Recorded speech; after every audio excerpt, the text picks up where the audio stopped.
Hello, everybody, and welcome back to the WTF1 Podcast, Hungarian Grand Prix edition. Katie vibing there. I'm absolutely loving that. And Tommy as well. It is a beautiful day, a Monday full of reviewing what was supposed to be a rather mediocre race. Hungary, the Hungaroring, is supposed to be difficult to overtake, supposed to not give us maybe... Actually, we have had quite a few good races round there, but, you know, you don't go into it thinking it's going to be a worldie. And we are very happy, aren't we? I was going to say, I think Hungary. Hungary? I think Hungary is quite underrated. I think, don't get me wrong, I think you're right. It's either an absolute banger or a procession Monaco boring kind of race. But Did you just put Monaco and boring in the same sentence? Wow. Well, I like Monaco, but I know people find it boring. But yeah, you're a man of the people. You're a man of the people. I like it. So, of course, welcome to Tommy, the WTF1 founder, and Katie, the WTF1 editor. We are ready to review.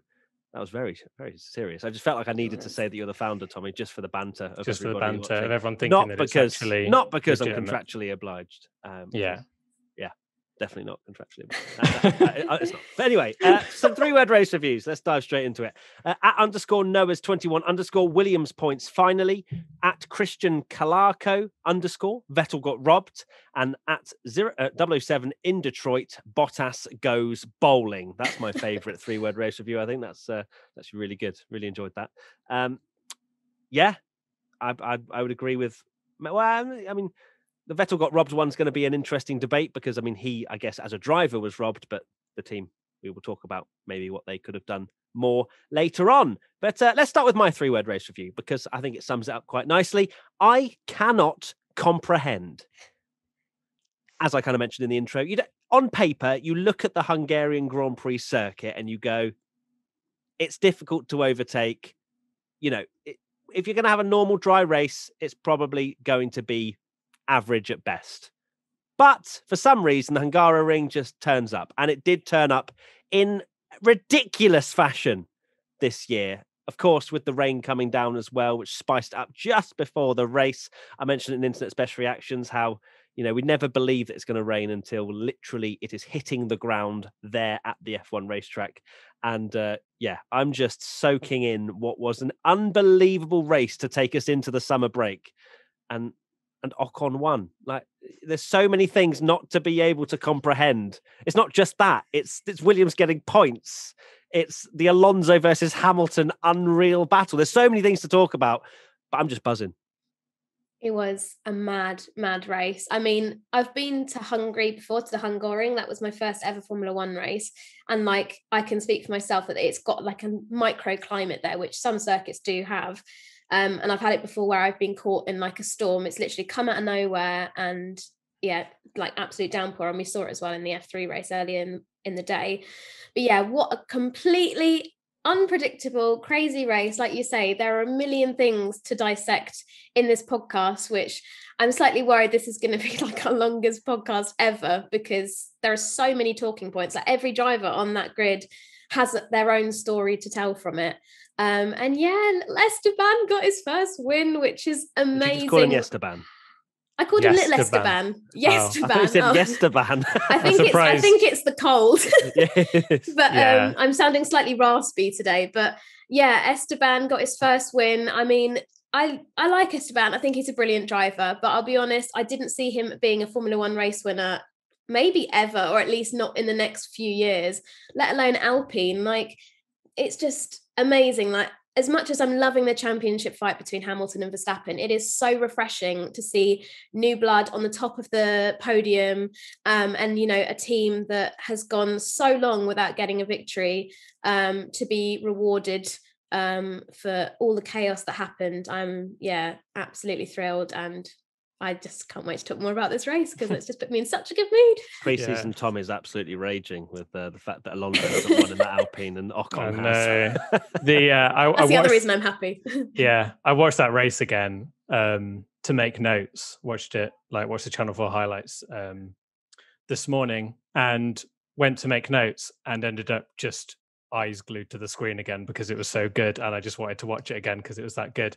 It's very similar to I feel like it was quite similar to Monza in the fact that there wasn't loads of overtaking, and even similar to Monza, it was kind of Hamilton doing all the overtaking.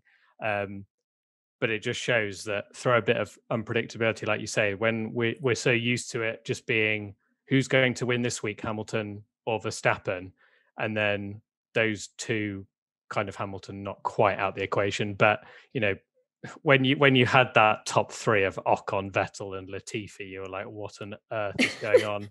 And like you say, there's just so much to talk about and so much to unpack from that race, because I think it sums it up that Russell finally got points, and it's probably about the fifth or sixth top talking point from the race. Mad.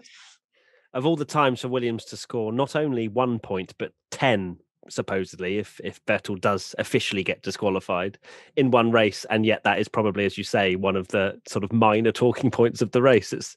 You just couldn't really you couldn't write it. It's been insane. Mark Spalario asks, will this race be the confidence booster Ocon needs to start delivering A-star performances on a more consistent level? I mean, F1 is a confidence game. We've seen that with a lot of drivers. I don't know whether it will change his season completely. I don't know if it was the lack of confidence that, caused him to not really be performing since he's re-signed with his contract. But obviously it's going to help for sure. He's literally got a win under his belt, and I don't think he's going to be getting another win for a very long time. Katie said it probably shouldn't have ever, unless we had a crazy race like yesterday. So it definitely will be a confidence booster for sure. That kind of, that pressure of delivering, sure, that he probably had in the back of his mind that he's just signed a brand new contract with Alpine and he hasn't really performed at all, getting knocked out in Q1 in both of the Austrian races. And it's going to be great for him. Whether or not it will change his game so much that he starts beating Alonso, I don't think so. I think it was very much you have to be there on the occasion. He turned up, he beat Vettel, he was faultless, but I'm not sure that will give him extra pace that he's maybe been lacking in the last few races. Yeah, agrees. Like, I don't want to... It's the same with Gasly. It's very, very similar to Gasly's win. At the end of the day, he was in the right place at the right time at turn one to get into the lead. But it's a very different story to hold off someone, especially like, Sebastian Vettel, and not put a foot wrong when you've never led a Grand Prix. So it was really, really similar to Gasly's win in that sense that, he got the good fortune he needed to get into the lead and then could resist the pressure and didn't put a foot wrong. But I'm with you. Yeah, I'd be amazed if suddenly, he's kind of there trying to get P5, P6 consistently. He'll still have tough races, but it is, like say, a mental game. So I'm sure it's definitely not done him any harm to win a Formula One race, and it must be such a huge boost, like you say, because there's no denying he has been poor since signing his contract. He's had a few really bad races, especially in Austria, and I don't think anyone would have seen him winning a race as we went into the summer break. It's absolutely crazy. It does still feel like a dream, like this isn't reality. It's very strange, but winning a race is undoubtedly going to help with confidence, and Esteban is one of these drivers as well. He's quite shy and coy and modest, unlike some other drivers on the grid. So I think having that win behind him and knowing that he can do it, and he's had such an interesting Formula One career, having been literally dropped from F1 and being out for a year, and coming back. So I'm sure he's probably just grateful that it's happened, because like we've all said, I think quite a lot of us weren't, and probably Esteban himself probably didn't think it was going to happen. I know all F1 drivers have to have the mentality that they're there because they can win races and stuff, but for the sort of series of events that led to that, like, I don't think anyone would have been able to predict it. I mean, Tommy got close predicting a Vettel win on Twitter, which I do want to mention. I know it didn't happen, but we all like looked at that prediction and we were like, Tommy, I think all of Twitter did. They're like, Tommy, what are you smoking? Like, what have you had on your cereal this morning? But hey, the all-seeing eye, you could see it coming maybe. But I'm just happy that this will be a great boost of confidence for Esteban going into that summer break. and hopefully being able to take that momentum with him into Belgium in the rest of the season. Didn't you also predict, Tommy, that both Red Bulls and Bottas would be out on lap 1 or something ridiculous like that? And yeah, so I put the prediction in about Vettel winning because I just had this weird gut feeling that Vettel was going to do something special. So I was like, oh, screw it. I'm going to go. They said about the rainstorms. Normally, initially, I just had the same top 5 order, and I was like, that's really boring. I'm gonna take a punt. Went for Vettel, and then I messaged you guys and said, to be honest, what I can see, I didn't want to put Hamilton first again because I think we all went for Hamilton. And I think I said to you guys, I can see Bottas and both Red Bulls going out and Hamilton winning. And then, sure enough, lap 1, Bottas bowling Bottas himself made my prediction come true. Sadly, absolutely made for an amazing race. I guess. Yeah, for sure. But I mean, those predictions are out of this world, Tommy. Wrong, but out of this world. Yeah, so close. No, it is funny how everyone was like, "Oh my god, that's such a good prediction," and I didn't get anyone right. And I think my other 4 drivers didn't even finish the race. No, yeah, literally none of them finished. I don't think any of us got any positions right for our race prediction, which is not surprising. No. To be fair, though, if Hamilton finishes P2, maybe. But anyway, AF1555. What could have happened if Hamilton also pitted on the formation lap? Would there be a race start without cars? So Michael Massey came out and basically said, yes, there would have been a race start without cars because the lights basically signify the start of the race. And then once that has happened and the lights have gone out, it would then go green at the end of the pit lane and then everyone would have filtered out. So it would have been even more strange than seeing just Hamilton looking like he's just disconnected from a Formula One game lobby to, having nothing. It's just what would the images? What do you reckon the camera person would have done? Would they have shown the grid? I think they would have had to have shown the lights. Show the grid. Yeah, show the lights and then cut to the yeah. Which is, I mean. That image is burned into my brain of Hamilton just sat there on his own on pole position. But then as soon as we saw that and everyone else filtering in the pits, we were like, Mercedes has completely and utterly bottled this. And I don't know if we've got this later on or we should talk about this now. I think we should talk about it now, probably. There's a next question. There is a next question from Jake C. CEY. Says, why didn't Lewis change his tyres at the start of the race? Hopefully I've covered the formation up. Anything that you guys want to add on that? Not really, other than it being mad. Yeah, mention that Michael Massey said that basically they would have started without cars. The start lights would have gone on as normal once the last car was in the pit lane, and then the 5 red lights go out, and then the pit exit would be open for them to parade out. But yeah, absolutely mad. I mean, obviously this was as a result of the red flag that happened with that first lap crash where everybody seemed to get wiped out. And it's going to be the most surreal pub quiz question in 20 years time of explain the context behind this image. It's still now thinking about it, I just keep laughing because it's such a weird image of just Hamilton being on the grid on his own. It's it puts the USA, the famous Indy start not to shame, but makes that look like quite a good start, having 6 a healthy grid. Compared to just Hamilton. It's just mad. Yeah. You can tell they hadn't prepared for it, had they? There's not actually a rule that says that was. It was just Massey saying, this is what I would have done, because they never would predict that every single car would go into the pit lane, which led to another interesting moment where George Russell didn't really know where to filter in, because if you've got every single car coming into the pit lane, they're queuing, and essentially all the other cars are queuing alongside Russell. So he didn't really know what to do, because he tried to filter in, and eventually obviously he decided, I'm going to go for it. Would have taken the lead. I think a lot of people thought he had a problem. Everyone assumed he had a problem, but it was just him obviously letting back the cars and filtering back into the position he needed, which I think he said he was very grateful for the stewards to essentially understand that it is a really odd situation, and he genuinely didn't know what to do, because they could have quite easily given him a drive-through penalty or something. But he was like, well, I don't know where to fit into this train. Give you the positions back. Okay, done. It was quite a sensible call in the end, I think.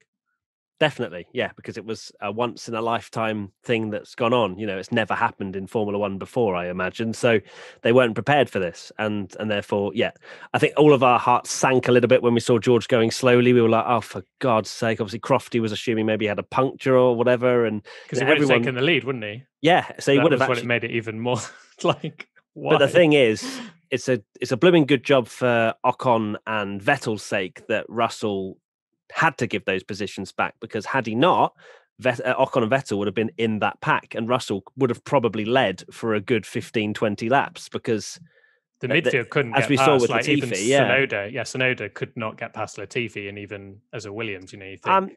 I'm wondering if part of that is just purely it was Yuki Tsunoda trying to get past. Yeah, didn't want to go for an absolute dive bomb and have another crash, but it was not an easy track to overtake. So no, it would have by no means. Sorry, Tommy, I thought you were carrying on. You just sort of were saying halfway through a sentence, then just stopped. We both stopped our sentence at the same time. Oh, anyway. So yeah, I think we've covered the formation lap. Let's talk about the change of tyres then, and the fact that obviously on the formation lap, the team cannot speak to the driver. It's radio silence. So the ruling is they cannot say anything about, getting the tyres up to temperature, brakes, whatever. Nothing is allowed to be said on that formation lap. And part of that is obviously around pitting. And I know that we had that before, didn't we, with Haas, when they came into the pits to change for, I can't remember which race that was. Anyone remember that one? It was Hungary last year. It was Hungary, wasn't it? Yeah. And they got penalised for that, didn't they? I've looked into this though, because a lot of people have been sharing videos of Esteban Ocon being told essentially to pit, and the formation lap to the grid after the red flag, the rules don't apply. Oh, so you can talk. So everyone was told. So it was literally just a mistake from Mercedes, even though Toto has been trying to defend it and saying, oh, well, it was the right call. It was the right call, and I don't really understand that, because, and then you had other people saying, oh, well, Hamilton would have been at the back of the pack because in the pit lane, but he would have been able to filter out. There was a gap there. I think to cover up the confusion, you wouldn't have been allowed to do it on lap 1, which is weird because it is a formation lap again to the grid, and they have a standing start, but that rule doesn't apply. So everyone was allowed to say it's clearly slicks, because you heard Russell even saying it's slicks now to his team and stuff. Everyone was having this conversation. I don't understand why. Why is it different for lap 1? Because you want to see lap 1, which makes me think that Giovinazzi must have made that decision himself for slicks, because he did it at the start, didn't he? The actual start. It's a really odd one. I'm surprised, to be honest. The biggest surprise at the very start, on the restart, was I'm surprised that someone like Verstappen didn't start on slicks. So Giovinazzi came into the pits for dries at the start, at the very start. So he wouldn't have been allowed to tell his team. So how has he not led the race? Because it was still raining at that point, and then they was the red flag, and he was at the back, and then everyone pitted. But he would have been on. Why didn't he just line up? He changed to inters. He changed to inters, and then everyone changed again. So everyone, because you're allowed to change your tires. This is what I mean. You're allowed to change your tires after the red flag. Oh, so he came in, changed the dries, and then put inters on again, which is such a bad during call, the red flag. Oh because if one car would have put on the slicks, they would have led. Yeah.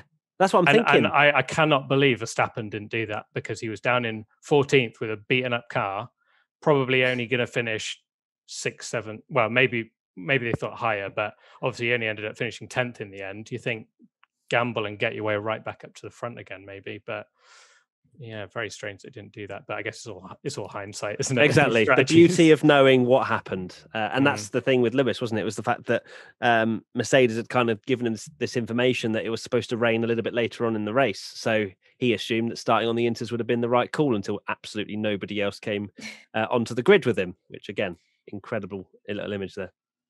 Is a weird one. And obviously, like with Hamilton leading the pack as well, it's always going to be difficult if you're the first one to make the move, because he could have gone into the pit stop and then no one else followed him behind. But he did say, like, on team radio, that he was driving around saying to the team, like, it's dry, and you change tyres, and they said no, just stay out. So It's pressure, isn't it? It's hard when you're the leading car, because I think Ocon said the same thing, that Ocon was very touchy about it, because essentially he's in second place and they're like, pit, and he must be like, no, I'm second. Absolutely no way am I pitting. Yeah, because again, you'd look like a mug if if Hamilton came into the pits and everybody else went onto the grid. You'd be like, well, what the hell is he doing? You know. Yeah. So, but yeah, it was a very difficult situation, and still one of the strangest things ever. In 10 years' time, you'll see a WTF1 video around the 19 cars that came into the pits for the grid start. I can see it now. We interrupt this WTF1 podcast for a very quick chat about our sponsor for this episode, Manscaped. There's been some exciting news across the UK. Our friends at Manscaped just launched their 4th generation performance package. This ultimate package includes the Lawnmower 4.0. You heard that right, the 4.0. Manscaped, the leaders in male grooming, have done it again to make your grooming game next level. Join the 2 million men worldwide who trust Manscaped with the new Performance Package 4.0 by going to manscaped.com for 20% off plus free shipping with the code WTF1. First off, the new Performance Package 4.0 includes the new Lawnmower 4.0. This trimmer is insane and, dare I say, the greatest ball trimmer ever. Their 4th generation trimmer features a cutting-edge ceramic blade to reduce grooming accidents thanks to their advanced skin-safe technology. They also include the Weed Whacker to chop your worst weeds up top in your nose and ear. Manscaped has even thrown in 2 free gifts to their Performance Package 4.0, the Manscaped Boxers and the Shed Travel Bag. Get 20% off and free shipping with the code WTF1 at manscaped.com. That's 20% off and free shipping with the code WTF1 at manscaped.com. Right, let's get back to the podcast. Katie, your 3-word race review, please. Mine is Bottas effed up. And I've said because I don't want us to get demonetized. I also love how in the sheet we've got F star. Yeah. CKED. I've put my little asterisks in just in case someone offended me. What's the 2 stars? Oh, yeah. Oh, yeah. You put 2 asterisks. Are you putting 2 U's there? Is it like a... Yeah, like he really messed up. Okay. Talk to me. So, what a total mess for Bottas. I mean, at fault, no questions asked. And for me personally, and I think I saw on Twitter that you share the same opinion, Matt, that the penalty he was given did not fit the crime.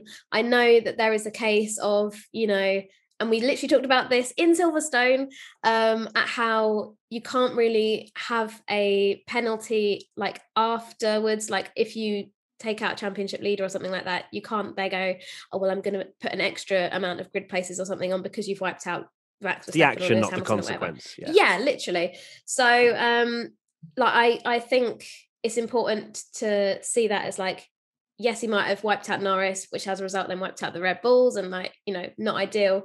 But like just generally, his driving was appalling, and he seems to absolutely crap himself every time it's wet. Like we've seen it in Turkey, we've seen it in Imola. I said to Tommy on WhatsApp before the race, it's raining. I would have preferred the 3-word race review. Bottas crapped himself. That would have been funny. That would have been a better race review. And so, yeah, he obviously has some sort of drama with being in the wet. He doesn't like it. And it's the same when he was with Williams in like Brazil 2016. Like he just didn't do very well there. Oh, yeah. Tell everyone about the text you sent me literally as the lights went out. You still got it. It was something like, this has Bottas choking in the rain written all over it. And then literally 30 seconds later, he's taken half the grid out. I said to you... It's like that George Russell thing of this has got all the characteristics of embarrassment. So I said, this is like we're in the Katie interval. Oh my gosh, where are they? This is Bottas is going to choke again in this weather, and then literally 5 minutes later, aged well. So yeah, I had a feeling that Bottas was going to absolutely choke, and he did. And yeah, just terrible start from him at the beginning of the going into the first corner. I think like he was alongside Gasly, and then just decided to not brake and crash into Norris, and it was just really a disaster. But God. I realise I'm still talking about my point. I'm so sorry. I was going to say, Katie's woken up and chosen level savage. I've been today. stuck in bed for the last week. I am so desperate to talk about F1 with people. Bottas is going to be the one that gets it today from Katie. He's the target man. Yes, I mean, he did F up completely and utterly. It was very close that there wasn't a massive crash similar to what we saw in Singapore between Verstappen, Raikkonen and Vettel, I think in 2017, was it? Where it was almost like a sandwich where, you had the Red Bull on his left and then the McLaren on his right. And then the gap just closed so quickly. So Bottas did well to get out of that. He's thinking, decent, fair enough. He's lost a couple of places, terrible start, but yeah, fine. But I almost feel like he was dazed by almost getting, being the meat in a sandwich, that he almost lost his bearing slightly and then braked at like the 100-meter board, which, it's raining, you've heavy fuel. I mean, I know my only experience of the Hungarian Grand Prix circuit is on the F1 game, but I know that you don't brake at the 100-meter board on the first lap with cold tyres on intermediates in the wet. So I just feel like he almost lost a little bit of concentration or something, then obviously panicked, braked a little bit too hard, locked up his front left, yeeted Norris into, it just basically was a bowling ball into the Red Bulls. Obviously Bottas took the other Red Bull out. And I mean, mission accomplished if you're a Mercedes, really. I mean, obviously, I don't think he did it on purpose in the slightest. Not even 1% of me thinks that he did it on purpose. But my goodness me, I mean, he couldn't have written a better scenario for Lewis Hamilton trying to win the Drivers' Championship with his mistake. And as for the penalty, of course, we keep talking about, that it is the action, not the consequence. But you see that, and you see that he has just completely and utterly destroyed someone else's race by a terrible mistake. And for me, 5-place grid penalty doesn't match that crime, let alone wiping everybody else out as well at turn one, which isn't taken into account. But for me, it's quite frustrating that it isn't in some way. But then we open a whole can of worms. Yeah, you open a whole can of worms to that, but it is literally their title rivals is taken out, which makes it, I can sympathize. I mean, it's the crash, like you say, is a conspiracy theorist dream that I don't for 1 minute think it was intentional, but the fact that he's taken the entire top 5 out the championship, apart from Hamilton, in one move, obliterated both Red Bulls, taken Lando out, who's also his title challenge, like rival as well, and managed to, like you say, wipe everyone out apart from Lewis and basically leave Lewis with a battle for victory between Latifi, Ocon and Vettel. He's Bottas in the rain, because I think originally you were going to mention about how just poor he is in the rain. Like that's the reason you kind of messaged me as well. The last 4 races, 2019 Germany, he was so far off the pace and ended up spinning out. 2020 Turkey, he spun about 9 times or something and got lapped by Hamilton. Then you had Imola, where, yes, he DNF'd because Russell smashed into him, but he was nowhere with pace. And then today, didn't even make it to turn one. Yesterday. There's another race? Yeah. It's the sprint 2.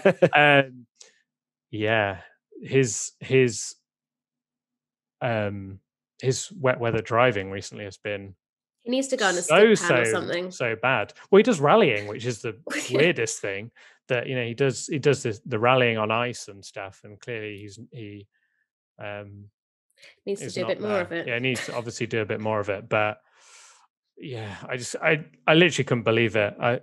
It's one of those things. I mean, everyone here that we had the conversation after the Austrian Grand Prix, the title's over, and we were like, it only needs 1 DNF. It only needs 2 Mercedes to take Verstappen out 2 races, and then he's right back in. Hamilton's won the race in Silverstone, finished 2nd or 3rd, we'll find out, and Verstappen's essentially got 1 point in the last 2 races, and it's completely flipped on its head. Maybe 2 points. 2. Oh yeah, you never know. I saw the most ridiculous tweet where it was like, oh, Hamilton's so lucky. And then someone replied going, yeah, well, Verstappen was lucky too. And he was like, how? And he goes, well, Verstappen gained a place as well. It's like, technically, mathematically speaking, he's still lost points to Hamilton. But he gained a place and lost a badge. That whole lucky and stuff and the mafia and blah, blah, blah. All this rubbish flying around on Twitter is ridiculous. Hamilton wasn't lucky. He put in a great qualifying lap on the Saturday and put himself in that position. It was more a case of the others were unlucky, not Hamilton was lucky. So I feel like I need to say that because that also really annoys me. Then someone will say, well, why if one goes hand in hand, doesn't it? Blah, blah, blah. Anyway, this happens. What I will say is this happens with every world champion, because I'm not going to pretend as a Verstappen fanboy that I was watching that race thinking, oh my God, Hamilton, how have you managed to, get away with this? And the 2 Red Bulls are out and all this. Yeah, you did. You thought all of that. Yeah, exactly. I thought all of that. But this happens with every single world champion. I've been watching for a very long time, and I've seen Michael Schumacher dominate, and I've seen Vettel dominate. And I will not. All 7 world titles there was 0% good fortune with Michael Schumacher. But with Sebastian Vettel in the Red Bull, it was always like, oh, why is Mark Webber's car retiring again? It's never Vettel and all this. And the same narrative has just moved to Hamilton, and say Verstappen starts dominating, I'm sure exactly the same will happen to him. Why is it always the second Red Bull that's retiring and all these problems and stuff? It will just move on and move on and move on. But yeah, that is Formula One. It is good fortune and bad fortune. Exactly. And I mean, Nico Rosberg, sorry, Katie, Nico Rosberg had a bit of good fortune and was world champion. A lot of people, he had a great season, but he had a stroke of luck towards the end of the season. Hamilton DNF'd, didn't get 25 points, won the title. So this is what happens. It ebbs and flows. And right now, Hamilton has got more of the good fortune than Verstappen, but we've got 12 races to go and things will happen. Also, just quickly on the Bottas messing up, I was pretty gutted to see most of the drivers just be out, because you like a bit of carnage, a bit of, oh my God, this has happened, oh, the race has been spiced up. But to see Leclerc, Perez, Verstappen, Bottas, Norris all out of the race pretty much, or out of contention, it kind of left a bit of a sour taste, to be honest, because to be fair, we thought Hamilton was going to then win by 3 laps, but he didn't. So it obviously made the rest of the race good, but it could have easily made the battle for the lead obviously non-existent. You'd have essentially had a reverse grid race because especially then after Hamilton then would have made the mistake and he'd have been at the back. Imagine a race where you have all those guys at the back coming through the field. It would have been a reverse grid race. That would have been even more chaotic. But you can't have it all. I will take a crazy Ocon win. Yes. And I will not be complaining 1 second about that Grand Prix because it was incredible. Every day of the week we'll take an Ocon victory. And the onboards as well of lap 1 were unreal, weren't they? Watching Ocon, who was so close at being caught up in the Stroll Leclerc crash, and just hugged the inside apex at turn 1 and managed to come out in P2 after being whatever he was, just outside the top 10, was he, when he was going down towards turn 1? Somewhere around there. And obviously Vettel, I was just going to say, Vettel obviously starting so far down the grid and had the worst start ever. And that actually allowed him to have such a great run out of turn 1 because the carnage unfolded. I think he was down to about 15th running down towards turn 1 and came out P3. That's just multiplayer lobbies, isn't it? Just in a nutshell. Yeah. And it's the fine margins of Formula One. It kind of almost goes back to the luck point with Hamilton that, Stroll was so close to ploughing into the back of Ocon, and he avoids him, and Ocon wins the race. It could so easily change. Are you going to mention about their best mates, and he's avoided him and ploughed into the side of Leclerc instead? I was thinking, I was like, mate, was there a point where it's like, I don't want to take him out? Boom, I'll take Leclerc out instead. Yeah. Whereas Bottas had the opposite problem of he could have gone to the right and avoided Lando, but probably would have taken Hamilton out. So he's like, I'll take Lando out, take both Red Bulls out. Crazy. It wasn't on purpose though, before all the comments come in.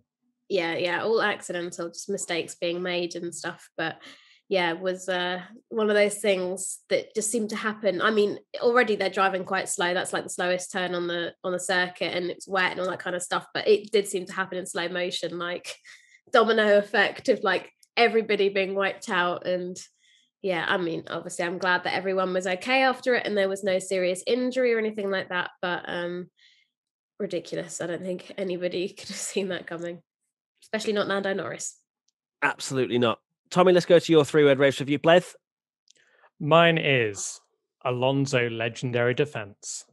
And with the greatest respect to Esteban Ocon, Fernando Alonso won that race for Esteban Ocon at the end there. I watched it back. I mean, Hamilton was so quick, unbelievably quick, and could so have easily won that race. I mean, he was catching 3-4 seconds, even at the end when he did get past Alonso. The amount he got on the back of Vettel at the end, yeah, he only needed 2 more laps, and he'd probably have done it. Maybe even one. I think he genuinely would have got DRS around that final corner to start the next lap. Crazy. And I've seen people shock on Twitter, trying to diminish Alonso's defending and say, oh, well, it's a really hard track to overtake and the Mercedes isn't bad and dirty. Yeah, Hamilton got past every single driver so easily. And I know Alonso had fresher tyres, but the level of, for him to do it for that long and it actually be, genuinely, he could have made one mistake a lap earlier and Hamilton would have won that race and it would have denied Alpine the victory. I saw a brilliant, I saw a few people posting funny things about there was a screenshot on lap 50 and it had the AWS overtaking graphic and it said striking distance Hamilton 2 laps because he was 10 seconds behind and he was on the back of him immediately. So that was how much faster Hamilton was, how easy it should have been to overtake. And the overtaking difficulty was basically 0. And then someone's sharing the next screenshot and it's lap 63 and Alonso's still ahead somehow. I mean, I would go as far as saying that's the best defensive driving I've seen in the DRS era easily, because you don't see it much nowadays because you're a sitting duck a lot of the time with DRS. You have no chance of defending. And he just placed his car perfectly because Hamilton was so much quicker at so many sections. He could have got him into turn 1. Then he was quicker that he could have gone around the outside into turn 2, then turn 4. And Alonso just placed his car perfectly every single lap, even to the point where he parked it on the apex once, didn't he, when Hamilton got a really good run on him. And he pretty much stopped on the corner because he had the luxury that he didn't have to worry about anyone catching up behind because he had such a huge gap that he was just like, I'm going to make this as difficult as possible. And it ended up being a brilliant team game because Alonso, just absolutely legendary. And it was hilarious to watch the driver of the day vote, which you actually saw the graphic and it was 10%. He was third just before he started defending from Hamilton, and it shot up to about 30% and he won it quite convincingly in the end. It was so good to see Fernando Alonso, and as a old person, to see Hamilton and Alonso wheel to wheel again was even more special. It was just amazing. One of my favorite moments of the whole season, to be honest. So good. Yeah, I completely agree. I think, I was absolutely buzzing watching it. It gave me tingles seeing those two go wheel to wheel after so long. Obviously, Alonso doesn't have the car to challenge Hamilton, and hasn't for quite some time. But it's been so long coming. We've always wanted it, and we didn't. I don't think we ever thought when Alonso retired that we'd ever get to see this again. And we managed it. And because I think the sort of guideline or sort of how much faster a overtaking car needs to be from the defending car is supposedly 2 seconds a lap. Hamilton was 4-5 seconds a lap quicker than Alonso and just rocked up to the back of him, as you say. But Alonso's defense, I'll go as far as to say it's some of the best defending driver I've ever seen. Like genuinely, from such a superior car that Hamilton was in, both obviously with the actual Mercedes and also the traction and the grip of the medium tyres. I think Alonso's hard tyres were 8 laps older than Hamilton's mediums. But to be able to defend so well, and especially through turn 2, you knew every single time Alonso is going to drift out wide and Hamilton is not coming around the outside every single time. Then Hamilton sort of got wise to that and then started to try and undercut him. And then obviously then down towards turn 4, there was a moment where they touched wheels and you're like, geez, this is going to end so badly. But it was on the absolute limit of racing that we want to see.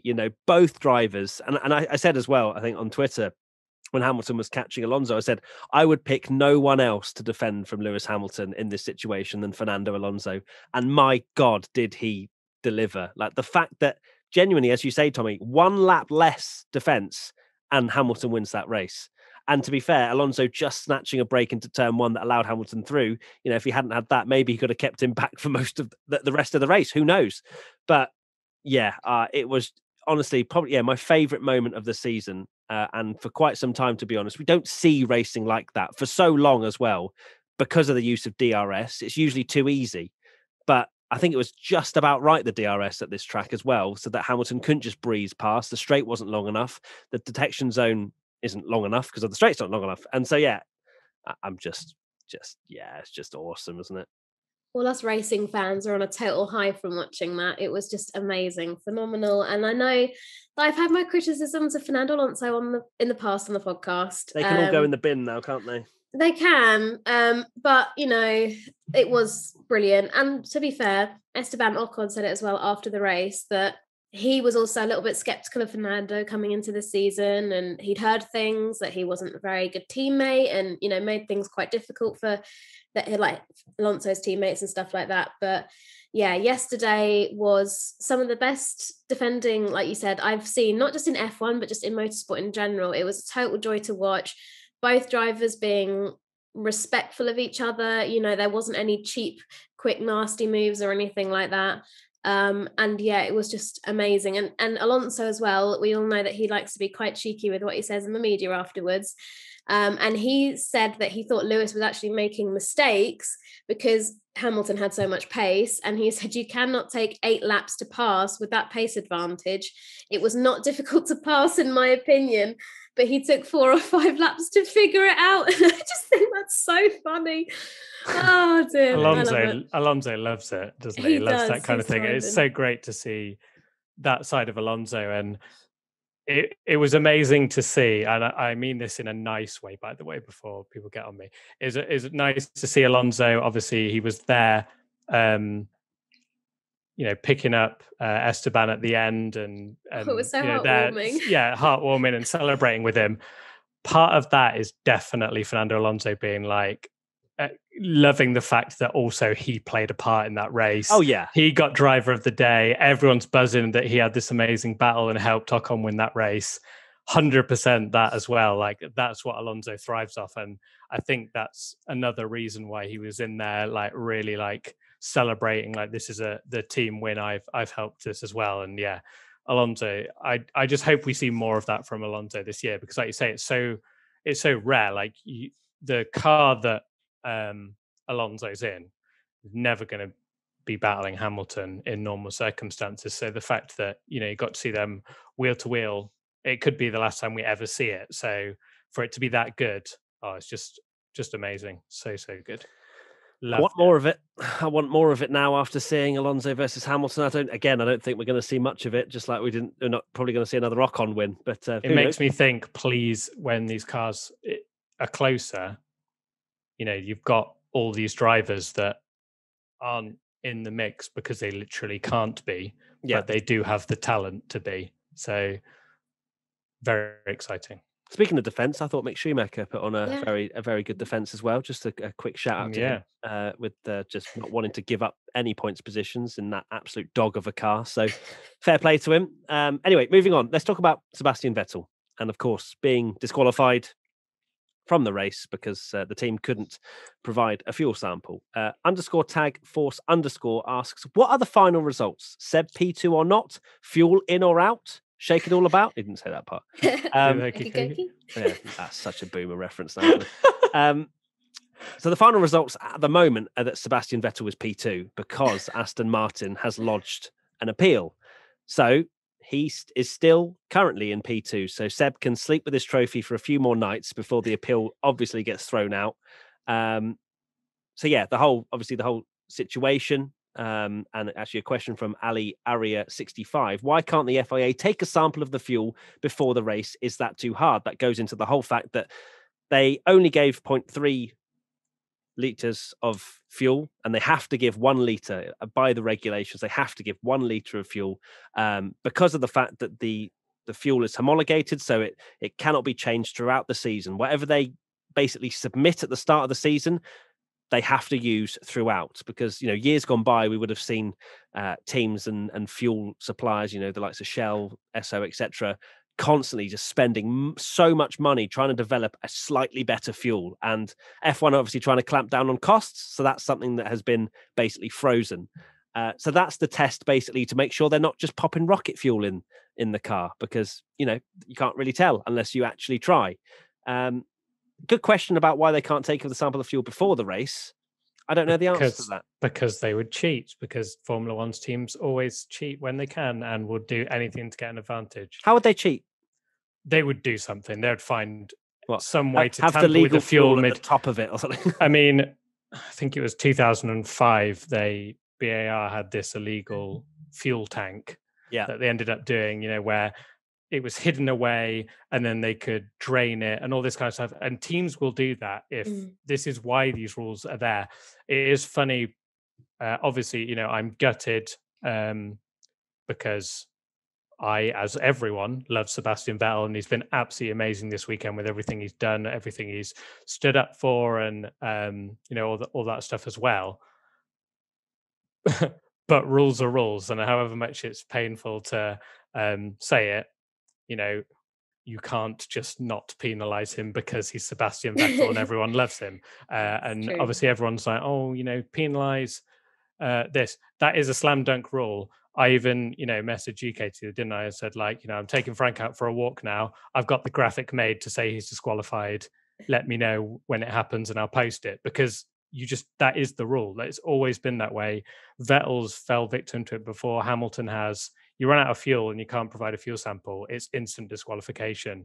It's not, yes, of course, it's the team's fault and that kind of thing, but the rules are rules. Otherwise, everyone would just do it and get an advantage. So it's a savage way to have such a good result snatched away. And I think maybe it was you, Matt, saying thank God he didn't win, because then at least Esteban got to experience the fact that he won the Grand Prix and it wasn't handed to him post race or anything like that.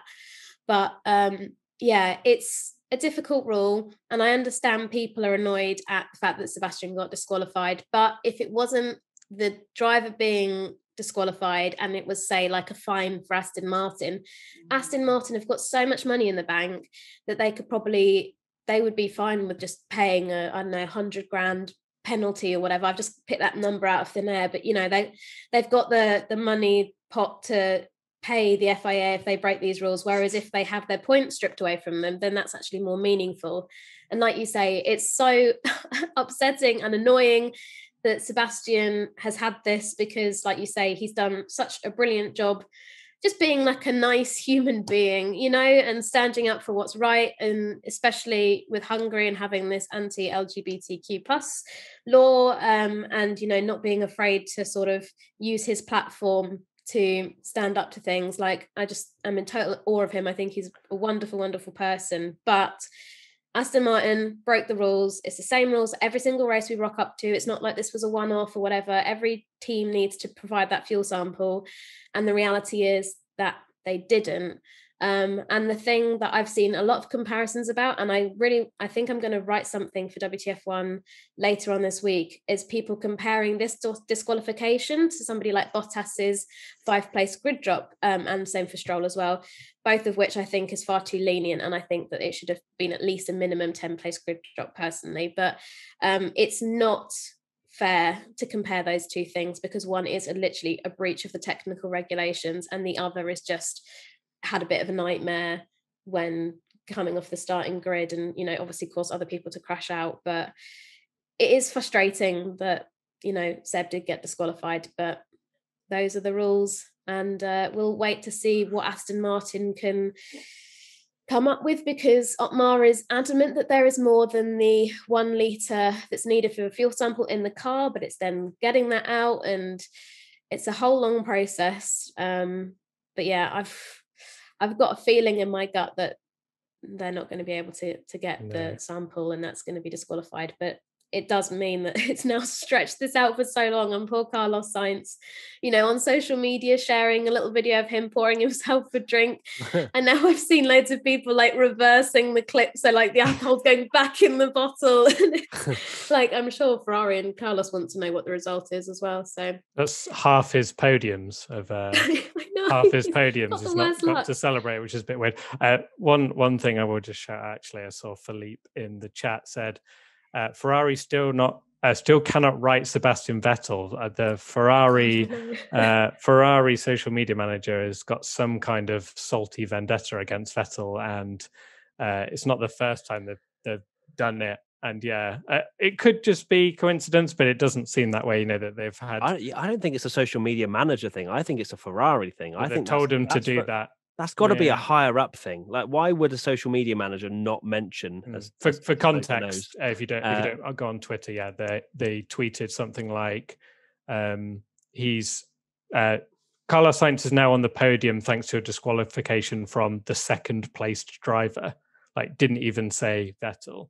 Second place finish, wasn't it? But either way, it was basically just taking his identity away, which was very strange. But it seems more like a higher up thing to me, because obviously there was a bit of a falling out, wasn't there, in general, with how Vettel and the team broke away and parted ways. So it's a bit awkward, and don't know why it's really that necessary, but hey ho.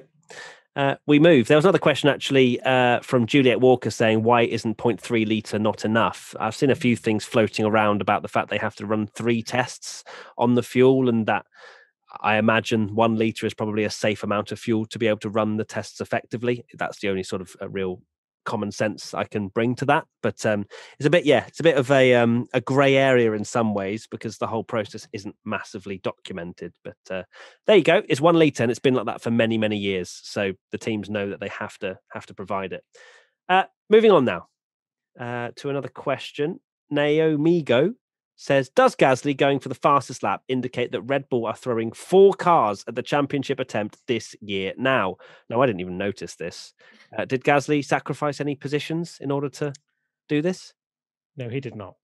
So I put this question into basically, again, the conspiracy theorists, because I don't think it helped that I think the Sky commentators talked about it like they'd done it literally to take a point off Hamilton.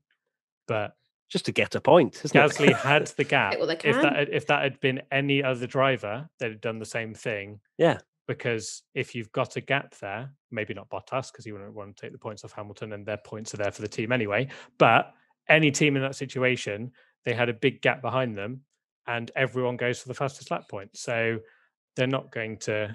No, did he manage it? He did, yeah. So he took the point off Hamilton. Which could be crucial, but it's literally nothing to do with the fact that, you know, Helmut Marko's not on the phone saying, get Gasly in. Oh, we're going to lose 5 places. No, get Gasly in. We need to take the point off Hamilton. Not yet, anyway. Yeah, as soon as that happens, then maybe we can talk about it. But it's a bit of a far-fetched stretch there, isn't it? Do you agree, Katie? Big reach. Yeah, I think... Gasly said afterwards that he was a bit miffed, because normally he's the kind of person that makes up a lot of positions when there's all this drama in the first lap, and he had to sort of take avoiding action to be involved in it and being wiped out in it. I think it's probably just a case of trying to scrape every single point that they can, because, you know, it could have been that had he not had to go wide and stuff, he could have been definitely in podium contention there, starting P5. I think he started on Sunday. He did, yeah. He did. It's almost too high up the grid.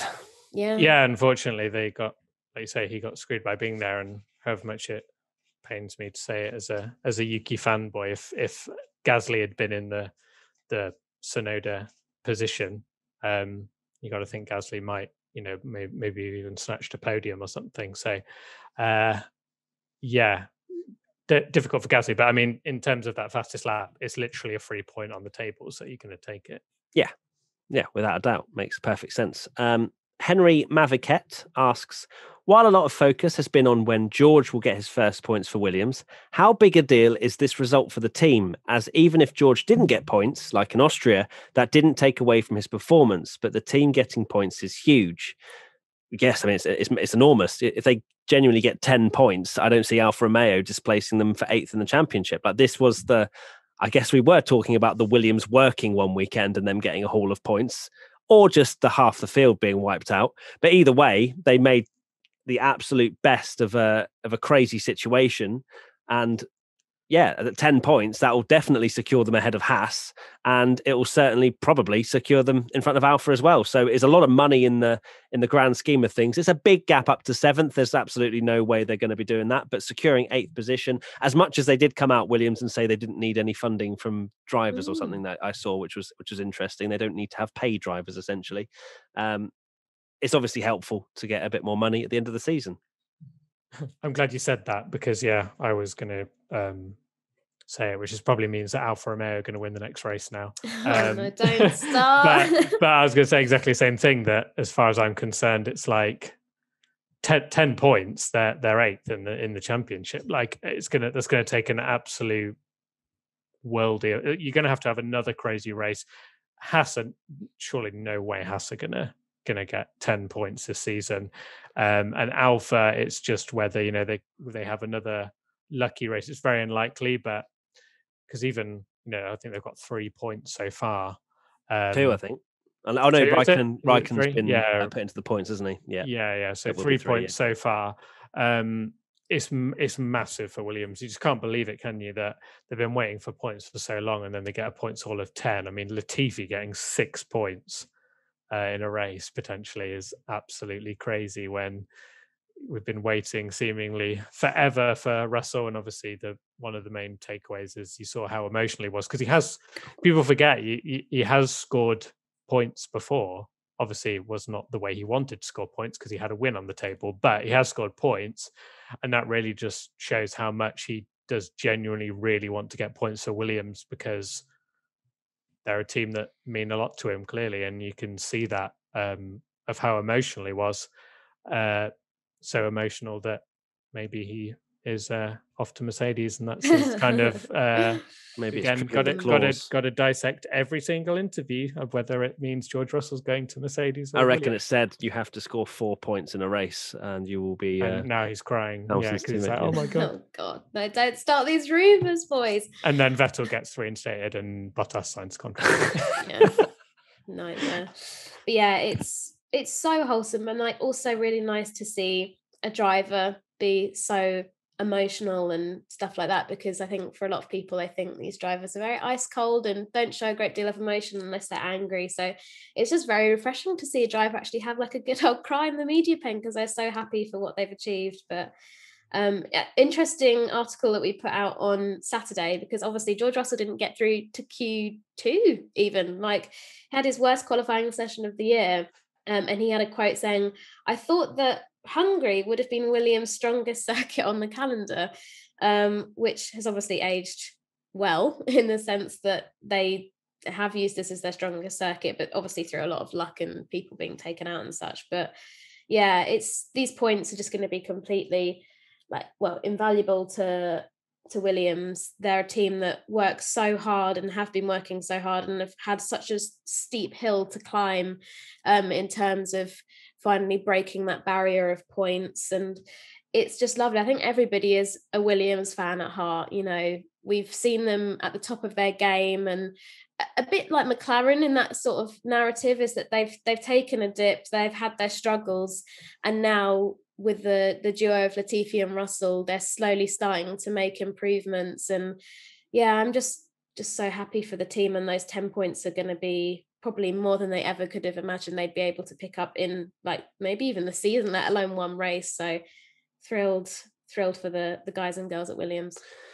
Absolutely. And I think it also, with the sort of release of emotion that George Russell showed, it clearly also displayed that he probably has struggled quite a bit with the criticism that he's received. Every single time he has an opportunity in the points, he bottles it. That was the whole thing, the curse of George Russell not being able to score points. And I think it was almost that like when you get your first win, I'm sure, where, you kind of finally have proven yourself that, you've got this duck off your back, that you can score points when the situation arises. Of course, it helped that 6 drivers didn't finish, although Mazepin definitely wouldn't have beaten him. So 5 drivers that probably would have finished ahead of him. It doesn't matter about that. He was in the mix and fought for everything that he was worth. So it was amazing to see that sort of emotion and that human side, as you say, Katie, not that ice cold side that we're used to seeing, the PR side. It's it was really, really refreshing. So good on you, George. And of course, he commented on the F1. Did you see that post saying this is going to be memed forever? Thanks. Oh no. Yes, and it will. He's correct. He's absolutely correct. I've already seen the image of teary eyes going around Twitter. So it will live forevermore, but I'm sure it'll be okay because it's a good meme rather than a bad one. Yeah. Right. Next up, and I should probably mention, we have mentioned the chat a few times, but not actually said that Team WTF1 members are watching along live at the moment. So we're not just randomly talking to people that are whatever. So welcome to the Team WTF1 guys that are watching. And Izzy, by the way, who is a Team WTF1 member, asks, how do you think the results of this crazy race will affect silly season? Aside from the Bottas-Russell mess, which other drivers will be potentially helped or hindered by the results in Hungary? Thinking specifically about the subpar performance of both Alfa Romeos when Williams were that far up the grid and Mick was fighting in P11 for half the race. I don't think we're going to have much of a silly season this time round, personally. I think Tsunoda's probably still at risk. Where did he finish in the end, old Yuki? 6th. Okay, so I mean, he's got a good haul of points, but Franz Tost said that he wants to keep them both, but I guess it's not really his decision. So no, we'll see. Of course, he is still a rookie, so maybe they will decide to carry him on. I only say that because of the Red Bull driver program and how cutthroat they can be. But yeah, the Bottas-Russell stuff, again, we're on to another race weekend where we talk about it and we go, well, Bottas doing that, has he scuppered his chances? And then we'll go to Spa and he'll qualify second and be a great rear gunner. We don't know. It's unless Bottas crashes every single race weekend and costs them the championship, but it doesn't matter really so much probably in Mercedes' eyes because accidentally both Red Bulls were out as well. So yeah, it depends if he goes into Hamilton or Verstappen each time. I don't think it's hurt his chances too much from this mistake because it wasn't that costly for them as a team. Joking aside though, personally, I don't think they'd have enjoyed the negative PR that they're getting from it all. And however much at the end of the season, if Mercedes end up winning the title by a couple of points and you look back on races like this and thought, oh, that was actually quite handy when Bottas wiped out the 2 Red Bulls. They don't want to win it that way. However much a lot of fans will be like, oh, Mercedes really dirty and stuff. They won't want to be winning the title that way. And I don't think it's good PR for them. They'd much rather, have a driver in the car that's essentially did what Bottas did in qualifying in a dry race and finishing second on the road to Lewis and doing great things rather than winning in such a controversial way. It's not. I don't think he's helped his chances. And I've seen, obviously it's a very massive exaggeration, but I've seen a lot of people being like, do you literally sub out Bottas for every wet race because you're pretty much guaranteed that he's going to DNF or not get a point? So that's a good point. Because his wet weather performances have been that bad. Not good. No, I think in terms of silly season, I don't think we're going to get too many crazy driver swaps because I think teams will want stability going into 2022 with the new regulations, and having like variables of a rookie driver or whatever in your team might not be the best idea. Obviously, we touched upon it earlier. Mick was doing an excellent job, not backing down when fighting people like Verstappen. Obviously, Verstappen had a damaged car. But still, like, great from him to be like quite ballsy. And I mean, he's probably just quite happy to have somebody to race with that's not his teammate. He's so used to just being straight away dropping right down the back and then sort of doing like a Sunday drive normally. So he's probably quite happy to have the company, but maybe promoting him to somebody like an Alfa Romeo team if they decide to get rid of Kimi or Antonio. But Alfa's the big one, I think. Yeah, I think Alfa's going to be like the puzzle piece of like, once Alpha's decided, then the rest will sort of work it out, obviously, apart from Mercedes. But yeah, it's an interesting one. If you're Russell, you're going into the summer break with a very happy mindset. If you're Bottas, like you're not going to be in a good place if the last race you did, and like it's a month break now, isn't it, until Belgium, that not only did you not score any points, but you're like the figurehead for wiping out all these people. Obviously, Lance Stroll had an incident as well, and he'll be in the same boat of like, oh, my last race before the summer break was me wiping out Leclerc and then as a result damaging Ricciardo's car. Like that's not really a good place to be in. But yeah, we will wait and see what the summer break brings us. But I've got all the articles ready to go. Amazing. Yeah, it's probably worth mentioning as well, actually, that Tsunoda finished 7th. Tommy, not 6th. Gasly finished 6th. We're talking about Vettel. Sorry, we're talking when you're about provisionally. Vettel. I'm just looking at the provisional. Sorry, technically, yeah, because he's not disqualified. Come on, we can hold on to the hope that Vettel hasn't lost his P2 just yet. I would just one thing I will say about Alfa Romeo. Actually, no, it doesn't matter. We'll go into it in ABCDF1. It's fine. Oh, lovely! Wow, nice little teaser. Love it. Absolutely love it. I think that pretty much sums up most of what we needed to talk about. I think maybe. Who knows? We're probably going to ABCDF1. It's going to take another half an hour of discussing things we forgot. A lot of drivers that things happen to, yeah. Okay, then, let's play the jingle. Now it's time for ABCDF1.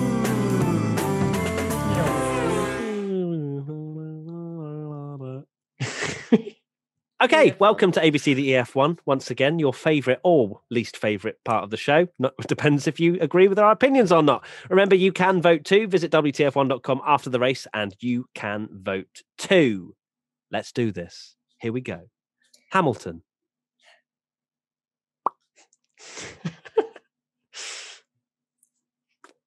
A. A. Yeah, A. Yeah, I think it would be should have won that unfair though, I think, to give him anything else, especially as he wanted to pit. And he thought his way around. I'll just stick with an A. I won't. A. Okay. And Hamilton gets an A from the fans. Valtteri Bottas, A star. A double star, I think. For me. F star. The I think easiest F I think I've ever given on this podcast.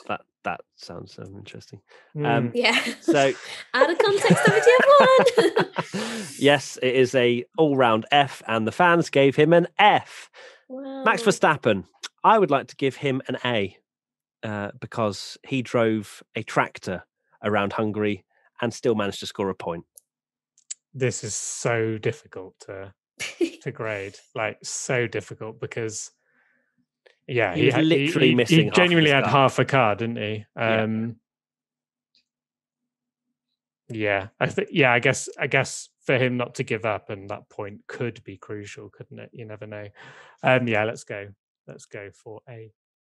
Yeah, I think A is fair. Okay, and the fans gave him a B. Sergio Perez, I think it's a slap bang C for me. Because you can't really grade it much more than being beaten in qualifying and getting yeeted. Also getting taken out. Yeah, it just has to go off his qualifying and struggled a lot in qualifying. He only just about managed it, didn't he? P4. But C, happy with that, Katie? I think he did the best that he could in terms of qualifying on the Saturday because he looked like he was really struggling. So to put it P4 was a good result for him. And the fact that Red Bull missed. Just thought as well, yeah. We've not even talked about that's how good the race was that we didn't even have to talk about the qualifying situation where he missed his lap and did this happen in the pits, blah blah blah, etc. etc. We kind of mentioned it in the quali watch along, but I kind of expected, this might be a dull race, and we're going back to that conversation, but I've not seen anyone talk about it because the race was so crazy. No, we all expected an explosion and there wasn't one, so we all just swiftly moved on. So I'm going to stick with a B because I feel like he did the best he could on the Saturday, and then was unfairly wiped out on Sunday. It's like a Greg David song, this. Fair. Obviously, he was 6/10 back from Verstappen. Of course, didn't get his final run, but not a lot of drivers improved. So interesting. Okay, well, it's a C anyway because you're happy with that C, Tommy? I can see, yeah. Yeah, and the fans gave him a C as well. Lando Norris. Ooh, where did he qualify? Sixth. It's a B, I think. Yeah. Again, it's these you are can't so give difficult. any more than a B, I think, because it was a good qualifying and good start. Probably going to be in P3, and then got twonked. So B. Technical term. Yeah, I think I'm going to give that similar kind of grade to Perez's in the sense that qualified, maybe not the best. He could have got into P5, but did a pretty solid qualifying and then wiped out turn 1. So we never really got to see the potential. But he also got an amazing start. He missed out on P5 by 6,000ths of a second. And to be fair, he was 600ths away from Perez as well. So it was blooming close. There was 4 drivers on a 16.4. Even Leclerc was on a 0.4 as well. So that was very close indeed. But is that an ice cream van? It is again, yeah. God. I feel like there's always an ice cream Get me a van Calippo, mate. Come on. I want a Cornetto. So Norris B. Yeah. B. And the fans gave him a B as well. Katie, could you check Daniel Ricciardo's fans one, please? So yes, it's now changed and it's now C. Don't. Oh no! Don't! Oh no! I said check it. Oh, spoiler alert! I'm going off. Daniel Ricciardo, of course, he got wiped out at turn 1 as well. Could have probably won the race had he not been clipped by Leclerc. It's actually really getting for Daniel Ricciardo that essentially that was such a big opportunity with everyone out there. I see what he could do, and then, like you say, did you see the video of him after the race? Oh yeah, no. Oh my god, it's the saddest thing I've ever seen. Well, no, that's a bit of an exaggeration. Wow. But he's like out the car and he's just sat like with his head down. You obviously can't see him. Oh, was that sat on his front right tyre? Yeah, and he just looked the saddest little man in the whole of Hungary. It was really. Yeah, I think so much missed Lando. Was that Danny? Oh right, it was. Yeah, big opportunity for him. Give him a hug. Yeah, sad times because he could have won that race genuinely if he'd have got through unscathed, but we'll never know. So we'll give him a C. Yeah, C. And the fans gave him a C, as you knew already. Charles Leclerc. He qualified P7, then got yeeted on the inside of the apex by Stroll. I think he out-qualified his teammate because obviously Carlos Sainz went off, crashed. So I think it's a B. I've gone for C. I expected more from Ferrari in quali. Oh, you're not doing so close to 5th there, wasn't he? Actually, oh yeah, the time. I think the result is hard to go off the result because actually, he was 13,000ths away from starting P5. That's sad. Come on, I'm putting my Charles Leclerc bid in here for a B. If you're not a fanboy, just passionate T-shirt underneath that hoodie. This is genuinely one of the hardest ABCDF. This really is. We're just grading people that have just been wiped out. This is literally like a quali ABCDF one. Yeah. Yeah, I'm going to give Leclerc a B. And I also didn't say I gave Ricciardo a B as well. I feel like if people just got wiped out, well, yeah, and he, I know we're on Leclerc now, but, Ricciardo made a great start and then had damage the whole time, and it's not his fault. So same kind of grade. Got knocked out in Q2, though? By the tiniest of margins. Fair. And he would have been able to start with his own choice of tyres and stuff. So... it's all a tactic. Yeah, it was big brain energy. He knew there was going to be a pile up and still got caught up in it. He did. But yeah, I'm going to give Leclerc a B as well. I'm sticking with C. So okay, so Leclerc gets a B from us and a C from the fans. Carlos Sainz, decent race. Obviously started 15th, and obviously, he got stuck behind Tsunoda, who was stuck behind Latifi, which was unfortunate. Otherwise, he could have definitely won the race again. Like, there's so many people that could have won the race if one thing had happened differently. Watching the race back, I had completely forgotten about this, and I would be very curious to see how it went. Carlos essentially went against his team, didn't he? Saying quite early, and he said no and stayed behind Latifi and Tsunoda for quite a while.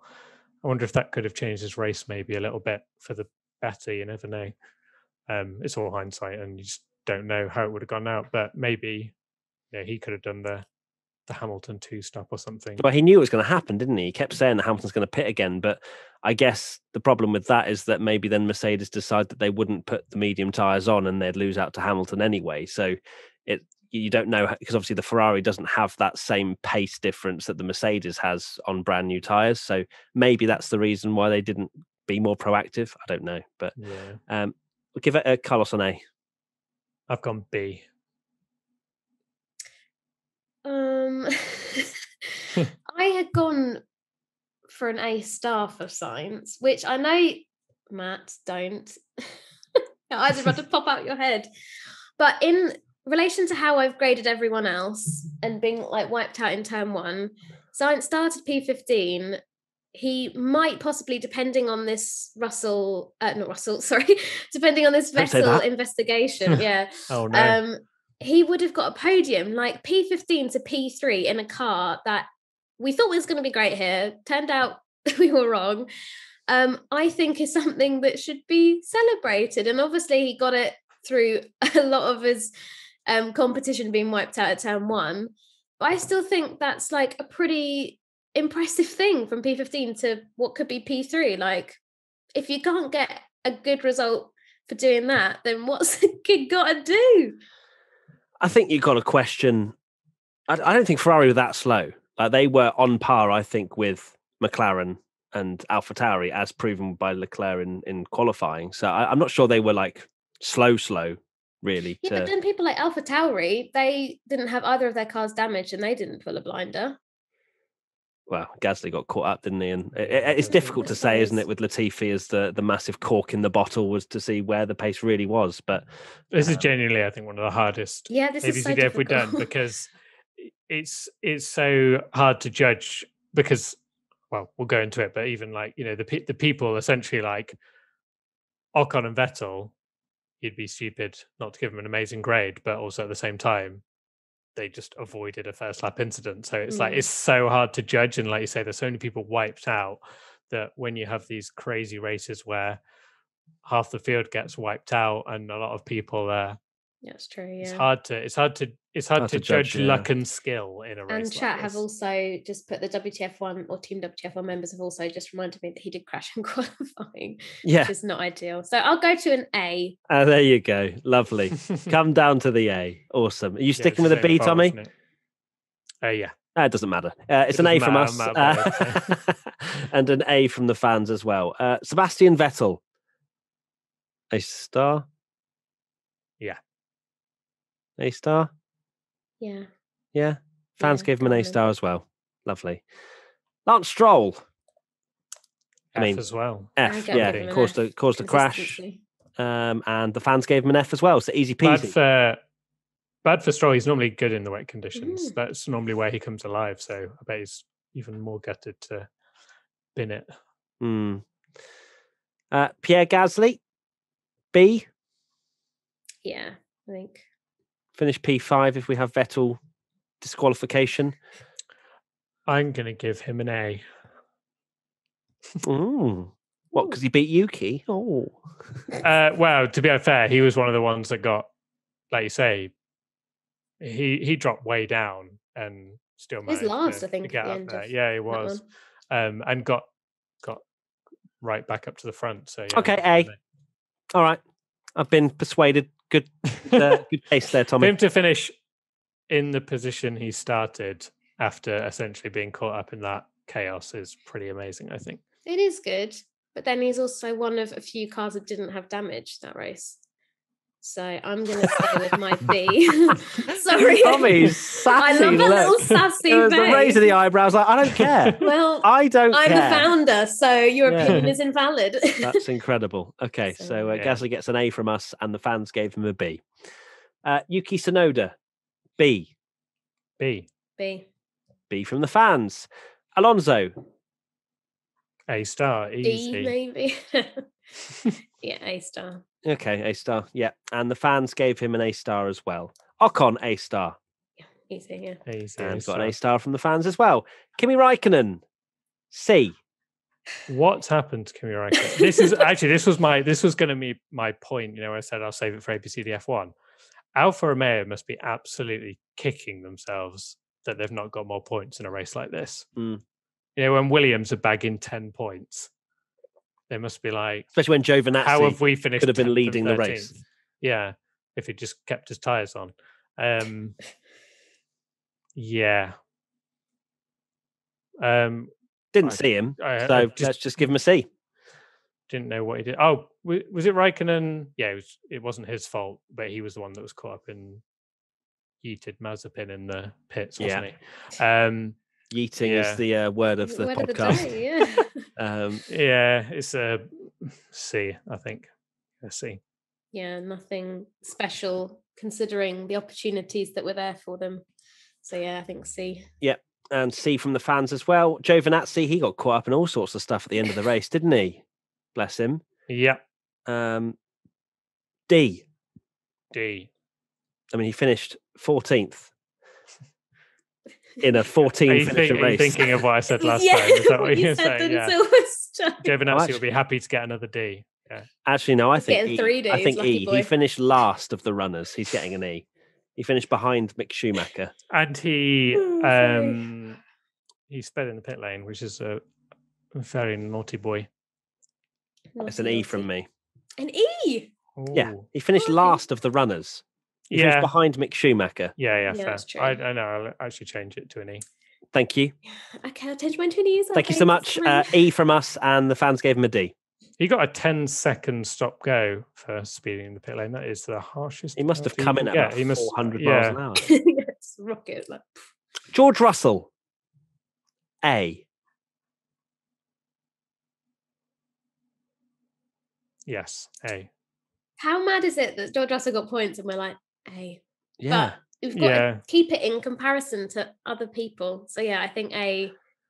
And the fact is, there was no chance he would have scored points had that turn one thing not happened. But obviously, that's what happened. So we have to base on it. But yeah, I mean, he got beaten by his teammate as much as. Yeah, he was only 1.1 seconds behind Latifi at the end, and I think he was about 25 seconds behind Latifi at one point. So, still an A though, still an A for George, and an A from the fans as well. So, thankfully, we're not going to have any pitchforks outside our houses. Nicholas Latifi, it's got to be an A star for the lad. This is the only time he's ever getting an A star. Just take it. Just take my A star and just spend it wisely. Yeah, I think I was saying. I think my head says A, but my heart says A star. Yeah, because, my heart's going with this one. When's Nicholas Latifi ever going to get an A star again? And I mean, potentially 7th is unbelievable in a Williams, regardless of how you do it. So fair play to him. What else has he got to do other than get points in a Williams to get an A star? Yeah, exactly. So A star for Latifi, and the fans gave him an A star as well. Nikita Mazepin. And he got wiped out by Kimi Räikkönen. So it didn't really do much about that. So we'll just give him a C and move on. Yeah, I think so. Yeah. And the fans gave him a C. Not an F. The first time this season the fans have given him anything other than an F. The world is changing. Nature is healing. Finally, Mick Schumacher, who ran in the points for a little while, I'll give him a B for his just not scared to defend attitude. Yes. Great race. Obviously, he messed up quality. But you can't, like say, 12th in a Haas. And the fact that he was, one thing I did not expect in that race was him going wheel to wheel with Max Verstappen. I don't think anyone would have predicted that, would they? And it's amazing how half a car can beat a Haas as well. That's some people saying that half a Red Bull can beat a Haas. So B for Mick Schumacher. Katie? This is the thing. Do we include the whole weekend? Because he did crash again in FP3, cost Haas a lot of money that they don't have through a silly crash, and then couldn't qualify. I can't remember what grade I gave him for that in Monaco, but I feel like I should probably stay loyal-ish to that. I think I gave him like a D or something, but he also did do an amazing job in the race and wasn't afraid to defend. So I'm going to go in the middle and go C. Sorry for my long explanation. Thank you for the long explanation. It doesn't matter. It's a B. Thinking about that, awesome. Half a Red Bull and Haas, maybe the solution to Formula One to make it competitive is basically like, however good you are after the first race, you lose aero pieces throughout the season, and then eventually, just be a shopping trolley by the end of it, and it'll still be beating the Haas. Okay, so B for Mick Schumacher, and B was what the fans gave as well. Predictions for the Hungarian Grand Prix. So I went for Charles Leclerc podium. That went well. And this one, I just need to delete that part. No, stop it, Matt. I can see you. Norris gets his second out of top 5. I definitely didn't have finish. Yeah. Technically, he did finish with no wheels. Well, some wheels. He did still actually have 4 wheels. That's really annoying because I should have just said he finished. Never be too specific. I've learned from the top 5. Yeah. I think it's half a point. I think I'd like half a point. I think it's half points for ages. I think it's half a point. I think that is the definition of half a point. What does the chat think? So let the team slightly delayed. So we'll carry on decide. And then see what. Tommy, let's go with your 2.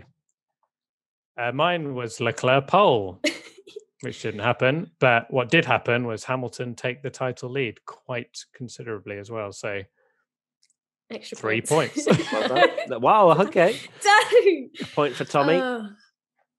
Mine was Russell Q3, which will just glaze over that one. And also glaze over the next one, which I said both Ferraris top 5 in the race. So you went for Russell Q3 and you should have gone for points. And the chat are saying half a point. So thank you so much, chat. Oh, that has backfired massively on my part. That's amazing. So half a point for me. Chat. Tommy gets 1 point and Katie gets a big fat 0. The fans, Bumblebot 30, Valtteri Bottas win. No. LFC_Luke 1. Feel like there's going to be another incident with Max and Lewis. See that too specific. It wasn't. Was that qualifying? Qualifying, could you argue? Ooh, half a point for the fans. He gets points for being really unspecific with the prediction, which is the way to go on these. He gets the point. He didn't go specific. And Noah G31, both Williams make it into Q2. No, unfortunately not. All our Williams predictions were about qualifying, and that's the race that we end up getting some juicy points. Juicy. Predictions for the Belgian Grand Prix. My 2. Ocon doesn't make Q3. And Stroll. I can see that happening already. I can hear the commentary going, this is such a shock as race winner last time out. Esteban Ocon. You can just imagine it, can't you? I love how both of mine are qualifying. I don't know why, but they are. So there you go. I've gone for Max Verstappen, DNF, because he never finishes at Spa. And whether that is another Mercedes playing inside of him at turn 1, we'll find out. And Norris podium, probably the result of the Verstappen DNF and Bottas having a 5-place penalty and starting far back. Oh yeah, I've gone for both Alpines in top 10 in the race because last year Renault went really well in Spa, so I'm hoping with the momentum of the race win and all that good stuff that will come true. Probably won't because Alonso's going to win. You heard it here first. And then I said Gasly top 5 in qualifying, and that includes the fact that like Bottas has got his grid drop and stuff. No. We have to be specific here. Is it top 5? Top 5? Actually, I'm going to be vague and just go with Gasly top 5 in qualifying. No. Say top 5 result, grid result, or does he start in the top 5 or does he finish top 5 in qualifying? See, look, you can't say I'm going to be vague because we're here to clarify it. It's when you just kind of slip it in without anyone noticing. Sorry, that's what she said. Yeah, story of my life. Oh God, we're definitely going to get demonetized. It's been a long That's podcast. Fine, it's PG. Carry on. I'll go with just on pace, top 5 in quali. Okay, lovely. The fans, R Shepherd 1433. I think this guy has been in like maybe 100 predictions from us. Pierre Gasly, is this your burner account? Pierre Gasly, top 5 finish in both quali and the race. That's Katie's burner account. And MXRKEN_, 3 different teams on the podium, and Harry Stocker 26, both McLaren's top 5. There you go. Well, we are done here for a reasonably long podcast, probably an hour and a half. Katie, final thoughts? Have a nice summer. Have a nice summer. How where are you going? Nowhere. We've got podcasts to do. I don't know where you're signing out to go. Just off to the Maldives. Bye, guys. Bye. Yeah, not allowed. I'm not allowed to go work. Well done, Esteban. Woo! These final thoughts are getting worse and worse each and every race week. Really are. Tommy, what's yours? Anything? I've gone through everything. Better than well done, Esteban. Well done, science. Hungary's well, I kind of said that already. Hungary's underrated, and I think it's gonna. Yeah. I was going to say, there's chatter. I don't know how much of it will be true that Hungary have signed a contract extension. So at the moment, they're signed up to do races until 2027. And I think there's going to be a significant increase on the number of years that contract is extended by. So keep an eye out. A million. I've got another final thought, actually. Oh, here he comes. Here we go. We need to be warmed up. Well, you reminded me that it is the summer break and we've got a lot of content to fill, which if there's no driver announcements, let us know what podcasts you want to see, what kind of thing you like. Yeah, whether that's lovely. on our Team WTF1 Discord or Twitter or whatever you like. Don't know why you're putting a Twitter voice on there, Tommy. I don't know either. But yeah, hashtag WTF1 Podcast as well is a good way of getting your suggestions in.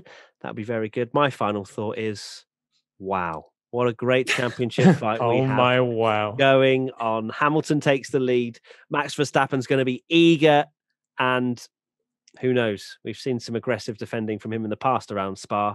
Will we see it again? It's going to be very fun. Lap 1 especially. We always see an amazing run down the long straight on lap 1 because you don't really want to be on pole unless you get the most worldy exit out of turn 1. Anyway, there you go. Thank you so much, everybody, for watching the Hungarian Grand Prix review. And thank you to Team WTF1 members for joining us live. It's been amazing to have you along. There's going to be lots more content coming over the off season, lots of F101s, and the content calendar is thick with 2 C's. So make sure you subscribe if you're new to make sure that you don't miss a video. So thank you to Tommy, thank you to Katie, and thank you to you guys watching at home. So we'll see you very soon for another podcast. Bye. Bye. Just seen in the chat, Alexi. That time when Max and Lewis crashed at Cops. Yes, let's talk about that even more. Do Max Verstappen. Wait, what happened then? I don't want any more effing questions about this. Yeah. When did they do that? I don't know. I can't remember. Okay. Bye. Bye.